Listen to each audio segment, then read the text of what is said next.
Hey, I just want to say thank you for being part of the New Jersey Business Podcast community. It is you that gives the likes, comments, shares that has enabled us to grow this podcast. And this is only the beginning.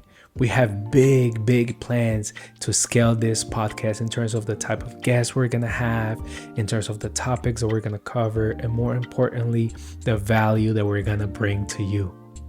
So again, I just want to say thank you on behalf of the New Jersey Business Podcast team.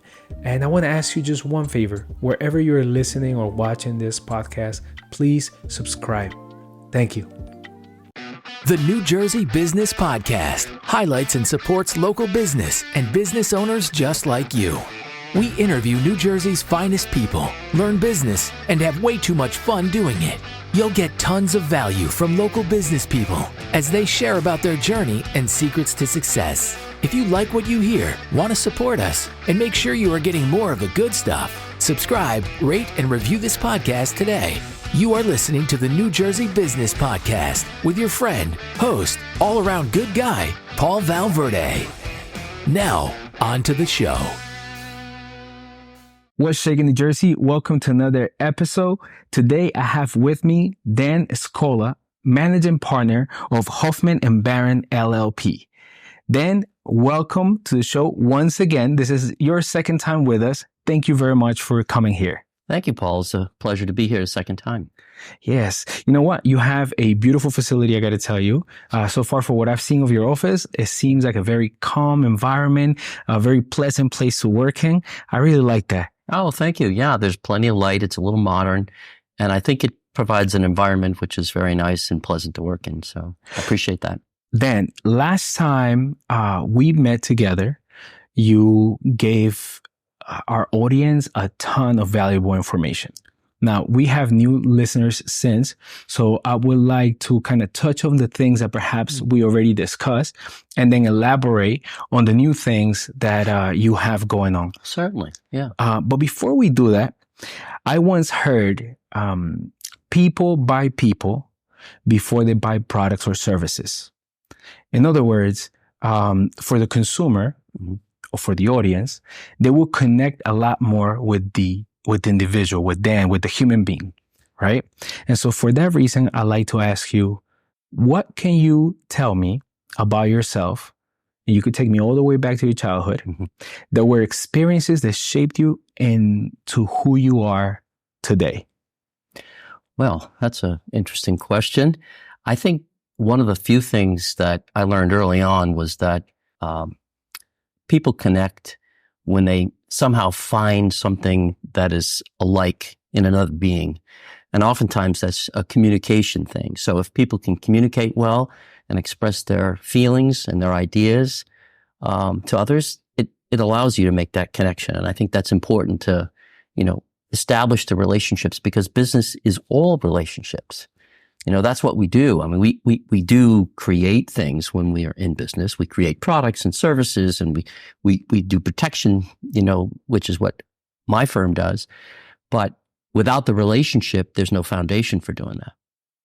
What would you say are the skills that you've acquired over time that makes you most successful and efficient in your current role? Yeah, I think it's the ability to read the tea leaves, maybe, which is, what is someone really trying to communicate to you, and what do they really need? Because sometimes if you can't figure out what they really need, you can't really provide them with an answer to the need. So I think it's a question of being able to connect with someone, find out a little bit about them, because everybody's a little different and everybody expresses themselves differently. So that to me is really the essence of capturing. When you have to capture an idea that belongs to someone and protect it, you have to understand how they feel about the idea, how they came about having the idea, a little bit about their background to understand the context of why the idea is even there. There's a lot to it, but it's human relations based, just like almost anything. Yeah. I love that you mentioned that.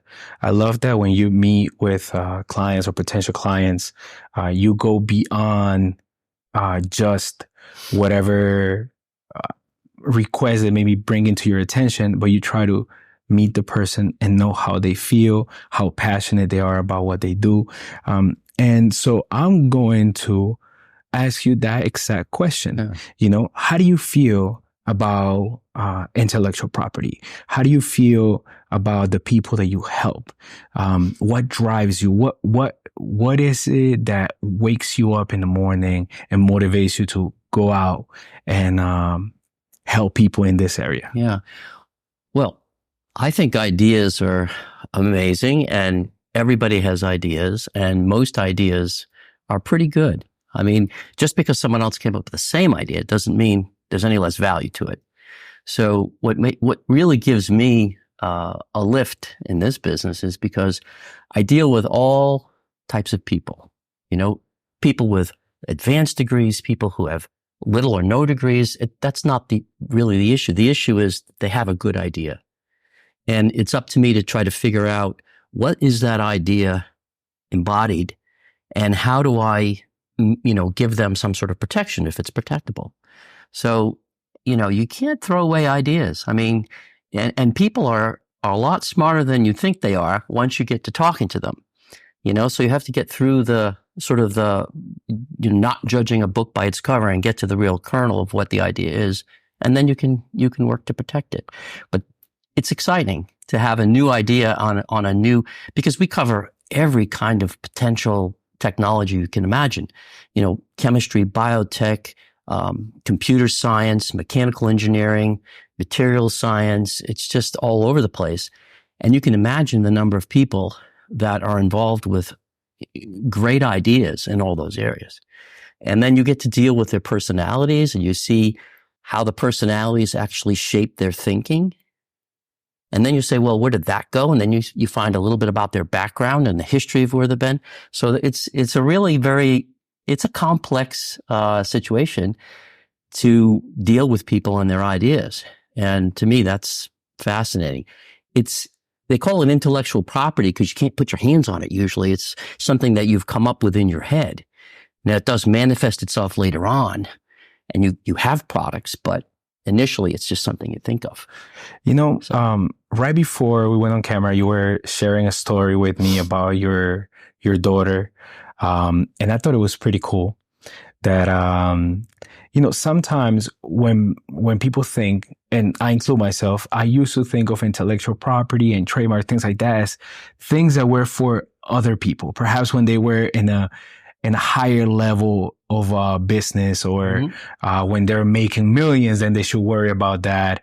But you were sharing with me something that you were doing for your daughter, and it kind of brought to me to reality the fact that every idea really does count, and we should try to protect it, right? And I don't know, maybe not every idea. As a matter of fact, what will you think are the ideas that we should seek to protect? Well, first, there are standards of protection. Okay. So depending on what kind of intellectual property you're talking about. So if it's a patentable invention, then there are standards for doing that. If it's a trademark, then there are standards for doing that. Trademark, or a trade dress, something that you put on a product to identify its source, like Nike or Tide detergent or Hoffmann Baron, for example. And if it's a copyright, then that's a different story altogether, because that's about having rights to make copies and sell copies. So you use different standards depending on the IP. But your point about you shouldn't assume that the idea is already been done, or it's old, or it's not good. That's not a good assumption. You really should believe in your ideas. If you're passionate about it, then you can say, maybe I can protect this idea. What should I do to go protect the idea? And I think that's the biggest mistake that people did. I'm in this business because of a mistake that my father made, not on purpose. It was just, mistakes usually aren't. But he went and he delivered he was trying to get a manufacturer on a formulation, and the formulation was in some books, and he took a tour of the manufacturing plant, and one of his books was gone when he got back. He didn't realize it till he was actually gone from the plant. And they were manufacturing that. The formulation was for the synthetic polyester looking marble. Yeah. And they make bathtubs and sinks and everything else. This was a very long time ago, in the early 70s. So that got me thinking, I wonder what he could do about it. And there was nothing he knew about doing it, how to protect it. So it made me think, maybe I should look into that. And so I'm an IP attorney now. Yeah. I could see how, having been through that experience, you want to help people avoid the same mistake. The same mistake. Does every business have something that they should be registering or trademarking? Do you think there are some industries that don't need to worry about it, or in every industry there is something that probably should be registered, copyrighted, etc.? Yeah, I would say as a general rule, yes. There is some protectable intellectual property in every business. Some of it's just trade secret, where you just have to follow whatever the trade secret laws are in that state to make sure you maintain it in a certain way. Mm-hmm. But that's valuable information. Even price sheets and customer lists can be trade secret. People don't like to share that because if you give them your customer list, they go after those customers. Yeah. So it's as simple as that. That's a trade secret, for example. How to make something can be a trade secret, but even simple things can be trade secrets. In terms of the trademark aspect, if you've got a good idea on a brand and you want to brand your services or your products, you really should attempt to gain a federal trademark on it if you can. Trademark is a little different than the patents in the sense that patents are only federal. Federal law governs only. You can't do anything in state law, usually, with some exceptions, but that's general rule. And then trademarks, they have common law trademarks where you just did nothing about registration, but you're using it in a region. You can get valuable trademark coverage just in common law. If you've been in a region for a long time, people recognize your name of your company or your goods. You have some rights there. You can register it with a state, and that way you can get a regional state type of coverage, or you can go to the federal government and get coverage in all 50 states, which is, of course, best way if you can. And that covers, all the states, and it's pretty comprehensive. And you can go foreign and get foreign trademark coverage, just like you can get foreign patent coverage, foreign copyright coverage. Yeah, so IP is worldwide. So how does that work? So you mentioned state, you mentioned federal. What is the body that governs the international trademarks and things of that nature? So IP is actually governed by country. So usually a country which has patent laws, it doesn't extend beyond the boundaries of that country. Same thing with, trademarks and copyrights. Now, there is the European region, which they have regional areas where there is coverage throughout all the European countries. You can get a European patent, for example, that's good in all the countries.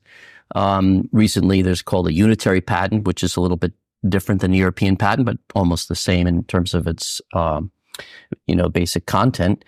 And then same thing with copyrights and trademarks. So they're country by country. So if I have a U.S. patent, I can only enforce it within the borders of the U.S. Of the U.S. Yes. So someone in another country could potentially use it, and there's nothing that could be done about it. Nothing, except what most inventors do, companies do. They do this with trademarks. They do with patents.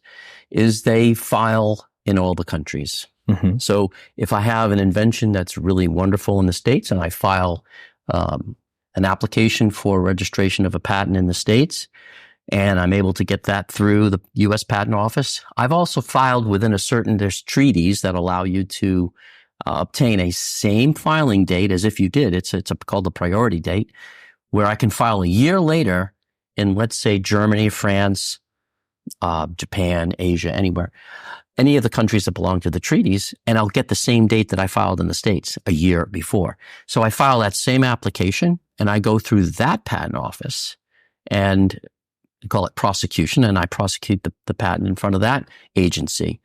And the examiners in different countries view them differently. They're not all looking at the same. They have different standards in every country. So you have to be familiar with the country standards, and you have to be familiar with the country laws. And then you can get a broad worldwide coverage on something. That's what a lot of the companies do. Yeah. Last time we met, you shared an example about super glue. Oh, yes. And would you mind sharing that again? Sure. Happy to. Yeah. It's a favorite story of mine because I was a fledgling attorney at the time and I really didn't know very much. And what I knew, I was really happy to share at the time, but it wasn't a lot. So I remember being asked the question by a vice president of marketing who told everyone he was going to put $10 million of marketing money into this new product called super glue. And he came to me and he said, I want a trademark super glue. And I said, okay, that sounds good, but let me do a little research on that. Well, it's not a great name to trademark. Why, you say? Well, glue can't be owned by anyone. The word glue is a generic word, just like chairs is a generic word. I can't own the word chair. You can't own any noun. That's against against trademark rules. A trademark really should be something that's fanciful or something that doesn't really teach or suggest something. It doesn't tell you what it is or what it does. For example, Nike. What does Nike mean? No, it's a name, but it's become associated with a pair of sneakers. Yes. Tide. What is Tide? Detergent is not a Tide, but there in the back of your mind, you're thinking of what comes in, might be the suds of a wave coming in. But super glue is both a super meaning, a very sort of like, well, that's cool, a laudatory thing. So it's really not, suggestive of anything, but trademark doesn't like laudatory type words. And glue is a noun. So it's a terrible trademark to try to go in and get at the Federal Trademark Office. So I told the vice president this, and he said, well, that's all fine and good, but I want to do it anyway. So we filed for trademark coverage on superglue. We were not able to get it on the principal register. Okay? Oh my goodness. We were not able to get it. Why? Because super means it's a laudatory name and glue is generic. So not a good mark. Doesn't cross that. It's one of the requirements. So there's a way of putting it on a secondary register, which allows you to then use it a lot, gain some goodwill in the public's mind, and then eventually say, everybody knows this mark. I've earned a lot of money with it. Would you consider it now being put onto the principal register where I get all the rights of the principal register? I can keep people from using it. I can put the Circle R and all that stuff. Well, that's all wonderful, except now this vice president, he didn't take my advice when he was with the company, but he left the company and he took my advice and he started the company called the Superglue Corporation. No way. He did. He knew we had no chance to really stop him from doing that. And guess what? Sued him. And guess what? Lost. So superglue is a generic word. Anybody can use a phrase. Anyone can use it. And you'll see other superglue products out there. Now, the one that was the original source of it, I happen to think was the best one. But of course, I worked for that company. So, after our last episode together, I became more aware of this topic. And I remember hearing, the guy from Let's Get Ready to Rumble, from before, boxing matches, yes, and fights. So I heard that he trademarked that phrase and he's made over $400 million because of, I guess, misuse or use of something. Am I using the right terminology? Could he trademark that phrase? Yes. For his services and announcing and so forth and so on. Sure. That's what I mean. The power of protecting ideas. They can sometimes earn you a lot of money, and at the very least, they give you a monopoly for a limited period of time on your idea. And that's not exactly an idea, but it's an expression of the kind of creative. It's unique to him or distinctive to him. And I also in the last interview, you were telling me about this. You were trying to put together a group of people who were experts in different areas such as marketing, business, so that you could help entrepreneurs. Because something that comes to mind is that because names have to be, they can be nouns in order to be trademark, right? And I think from a marketing perspective, you're looking to avoid points of friction, right? Yes. So for example, you use example of Nike. Yeah. Right. You hear Nike, you don't really know what that is if it wasn't because of brand recognition. That's correct. Right.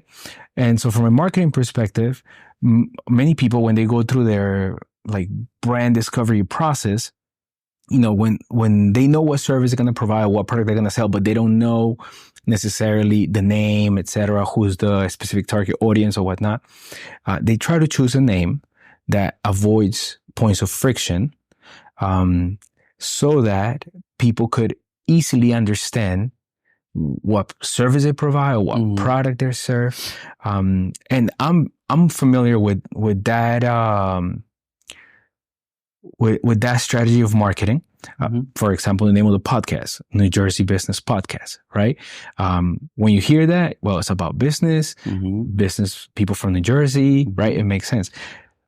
However, from a trademark perspective, it doesn't make a lot of sense. So would you say, in your experience, that marketers or people who specialize in marketing are aware of at least have a notion of IP laws and trademark, etc., or do you think that those two things are completely disconnected? No, I don't think they are disconnected. I think most people in marketing are aware that when they come up with brands and logos and slogans and so forth, that they're very, very valuable.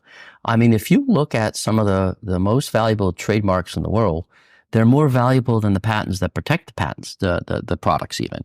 Oh, wow. Yeah. Because trademarks can go on for as long as you continue to use them and you keep paying. It's a 10-year, every 10 years you pay the registration fee. They can go on for a very, very long time, for as long as you like. Patents have a limited monopoly of 20 years from the original filing date and so forth. But they're very powerful, don't get me wrong, because they actually build a fence around it. And that fence is usually pretty clear if it's got nice, distinct, crisp claims and so forth. It can get murky, of course, but trademarks is all about confusion that the public could have. So the government doesn't want people being confused. They want to give you a monopoly on the name, limited monopoly. Right. But they don't want it to be confusing for the public as to where it comes from. So when you buy a product, for example, you want to know that it's of a certain quality. So why do you buy a brand name? Because you like that brand name based on its quality. Right. There's something about the brand name that attracts you. And they don't want other people, the government doesn't want confusion, so they won't allow confusingly similar marks to be registered. And that's the linchpin. So marketing people know that if they use two marks that are very, very similar, either phonetically or they look alike or they connote the same impression, commercial overall impression, then just spelling a name differently and being phonetically the same, that's never going to get allowed. Nor should it be, because the object is not to cause confusion. It's to be distinct so people recognize your mark. And, look at the Nike swoosh again. I raised Nike because everyone is familiar with it. Or the Adidas mountains. Those are everybody knows these. But there's so many. I mean, NBC used to have the peacocks, when you see NBC on television. So I think most marketing people are familiar with it. They oftentimes push the limit because they want it to be suggestive of what the product is. Yeah. So that people associate it with that suggestion. Like you say, describe what it does. No, it's not a good good trademark if it describes it. You won't get it. You'll likely get it registered and get protection on it if it's described. So you have to build through your marketing plan that connection between the brand and what the product is, and what the product does. That's the goal of the marketing person. But pick a name that doesn't suggest it. That's the best way to do it. So before we go back to the group that you're trying to assemble, I do kind of have a follow-up question to that. And that is, all right, so say someone wants to start a business and they have either the idea of a service or a product, right? They know that there is a problem that they have a solution for, right? And so they don't know where to begin. So someone could say, well, let me go through a brand discovery process where we could actually depict who's going to be our target audience, what are going to be our brand colors, what will be our name, what is going to be our logo, etc. Right? There's also a financial aspect to that. Let's plan financially. At what point do you think they should visit someone like you? At what point in the process do you think, like, should they contact you from the beginning? Should they wait until later on? What would be your thoughts? What recommendation would you give to someone who is in that position? It's a good question. I think depending on the type of IP, the timing is different. Okay. So if you're coming up with an inventive idea, something that's an invention, versus a brand type of idea or copyright type of idea. If it's an invention, earlier is better, because I have a saying, you have to tell to sell, but you must protect to collect. I like that. And the biggest problem people have is they tell to sell, but they don't protect to collect. And if they don't protect it, that idea is no longer theirs. Belongs to whoever they want to give it to. Yeah. So in a patent sense, timing is very important earlier. And you have to get, before you go out and tell everybody about it, you need to have the proper non-disclosure agreements in place. You need to think a little bit, who am I telling? That's a good point, because if someone has some sort of invention, so before they go to talk to funding, before they go to talk to someone in marketing, they should be talking to you. They should. And people who fund things are looking to invest in something that is going to grow. Right. And if you don't have a monopoly in that area or the right to keep others out, it's a lot harder to grow. So there's a bigger risk for them. Yeah. So they don't want to invest if you don't have some IP already. They like that. And I've seen very few big investments on ideas which are not protected by IP. Almost none I can think of, to be honest. And I've been doing this for a very long time. I can think of a lot of companies that were startups that went public and their IP was critical to them going public, because they were keeping their barriers to entry for all these other people that want to get in. Yeah. Remember, it's a monopoly. It allows you to have a monopoly in that area. What will you say in the case of a brand?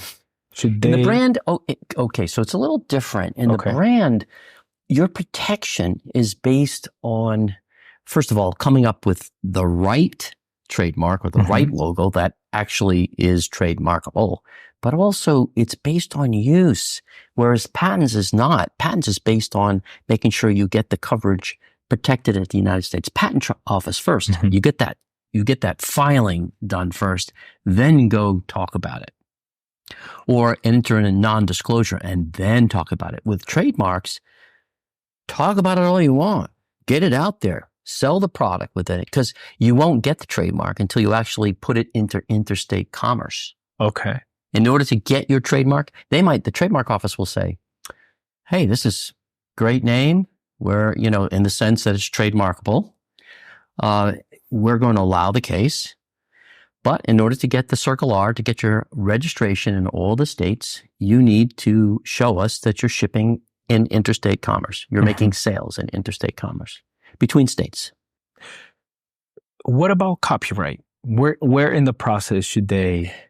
Well, copyright's even more interesting, because your copyright rights, they actually stem from when you create the product. They go into, they begin as soon as you create the product. You just have the first draft. Yes, which is why you keep carefully all your records. Wow. With dates and so forth. Yeah. And the only thing you need to do to enforce your copyright is, if you want to get into federal court, you need to get a registration on it, which you can get. You don't have to get it when you create it. You can get that later on. It's always nice to have it earlier, because if you don't have it, you can't get into federal court without it. So there's no state copyright. There's no common law copyright. There's just federal. So I have a few follow-up questions from what we just talked about. So for example, in the case of an invention, right? Say someone has an idea to solve a problem, right? But they haven't carried it out or execute it or have it fully working. Can they patent that idea before that happens, or they have to have it fully working before it's patented? It doesn't have to be fully working, but it can be prophetically done. Oh, it can? Yes, okay. yes. As long as you can do it with enough detail that would enable someone to actually carry it out. And then, of course, it would have to work. Yeah. But many times you would file a provisional application, for example, and you haven't done all of the work, but you've done some of the work, perhaps. Or maybe it's completely prophetic and you're planning on doing all the work. What's the best way to do it? You have all the work done, of course. But it shouldn't prevent you from getting some coverage if you've only begun the work, or if it's completely constructively reduced to practice, meaning all on paper. Yeah. My other question is, what about things in a foreign language here in the United States? So for example, say a book, but it is in a different language other than English. Can it still be copyrighted within the United States? How does that work? Yeah, it doesn't matter whether you could actually read the language or not. It's the content. So it's the ability to make copies. That's what the copyright is. It's people, they want to reward the author with the ability to make and sell copies of original works. Right? So when someone either invents something or has a sort of brand or copyright, and they want to go through the proper process of registering their IP, they will get in touch with you, and then you will, I guess, go through a process to see whether that's something that qualifies, doesn't qualify. Is that what you would do? Yes, absolutely. Okay. Yeah, I would have them come in, and usually, you can tell in a half an hour, what form of IP they have, and whether there's a likelihood of getting the process started. I mean, because you have to do some research, and so sometimes you have to do some searching on the patent side. You have to do some searching on the trademark side, not so much on the copyright side, because it's an original creation of art. It can be created by you, and I could create the same day on the same thing on the same day, and we would have rights to it. Okay, I didn't copy from you, you didn't copy from me. Yeah. But in the patent side, it's a little bit different. And the same thing with the trademark side. So you have to do searching to see what others have done. And how does that take place? How does that research take place? I mean, I'm assuming with technology, a lot of things could be cross-referenced a lot quicker. Yeah. Is that? Yeah, it's all done. Now it's all done online. Okay. We have vendors who specialize in, for example, patent searches. Okay. We have vendors who specialize in trademark searches. Well, we can do them ourselves. It's just more efficient sometimes to get someone who that's all they do. And they give you a much better price and timing wise because that's the efficiency rate so high.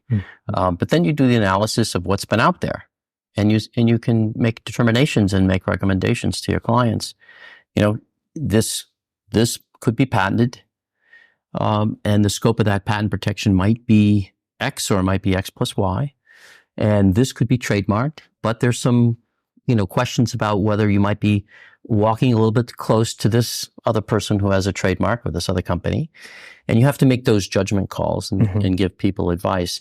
If you try to do it on your own, you might get there, but there could be some really major issues in between that you won't be able to handle. And I've had to straighten out a lot of individuals at some point in my career who did a pretty good job up to a certain point, and then things completely went off the rails, and it can happen quite easily. It's better to go to specialists. I go to experts myself all the time. So will you say those are the three main categories regarding IP?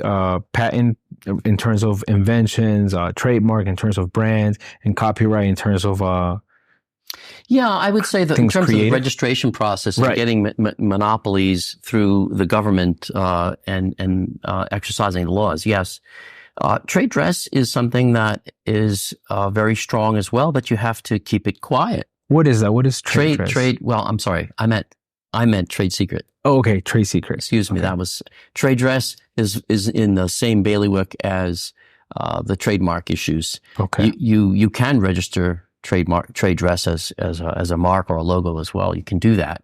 But there's a whole body of law which is called unfair competition, which trade dress falls under. And the idea is you don't want unfair competition. Yeah. You want competitive people against each other, not unfair competition. Out of the clients that you've had, where would you say the largest percentage fall in? Which of the three categories we mentioned? Oh, I would say it depends on. In our practice, I would say patents and trademarks are higher than I would say the copyright area. But that's really just a question of who your clients are. Okay. If you were working for a large company that had a lot of, copyright material, that might change. But we work a lot with high technology companies, and we work a lot with brands, companies that sell products. So those two areas, patents and trademarks, are a bit, I'd say, quite a bit higher than other areas. One thing about our firm, which I would like to tell you though, is what for a firm our size, we have a lot of differentiating factors. One is that we work both the procurement side and the enforcement side. The procurement side is obtaining the intellectual property for the client, getting them the patent, getting them the trademark, getting them the copyright. The enforcement side is then enforcing those rights in the court systems and litigating it. So a lot of firms our size just do the procurement side. Not the larger firm, not the other side. But I feel like if you can figure out how to build a patent and you can figure out how to tear down a patent, which is the litigation side, when you put them two together, you get a much better product. You get people who have some experience in both areas. You would say that makes you unique in terms of being a firm your size to be able to do both things. Absolutely. Yeah. And the other thing is I focus the individuals who work here, the attorneys, to be more entrepreneurial. So I want them to think like they're little businesses unto themselves and to approach the clients like that. Yeah. I think that's really a different mindset. It's really helpful. Yeah. And a lot of them have bench experience, meaning if they were doing something in the scientific area, they were at the bench doing it, hands-on experience. So they know what the inventors are going through. They understand, and they might ask better questions. Like, oh, I remember doing that. I came into this problem. Do you ever have that problem? And they'll discuss it, and they'll come up with answers, and it'll change the whole demeanor of the application sometimes. And the last thing I have to say is, because it's a worldwide practice, there's a lot of activity going on in Europe and Asia and other countries, right, in this IP area, a lot. And one of the things that our not just the size of our firm, but firms in general in the States do not have, which we have, is experience in European patent oppositions. Now, we're not members of the European Bar, but we have been very involved in the European patent opposition practice, which is essentially when you get a patent in Europe, the public is allowed to oppose it within the first 9 months. Oh, wow. And not just oppose it, it's like a trial. Does that happen in the U.S. as well? It happens in the U.S. in a different format. The U.S. copied them in the new format of inter partes reviews and post-grant review. So when a patent is issued in the States, there's also a period of time when you can file an inter partes review, post-grant review, or you can challenge it at any time in an inter partes review.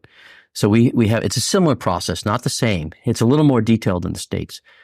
But I've been over to Germany 61 times in oppositions, and I think most people who travel a lot haven't been to Germany, but that's in oppositions.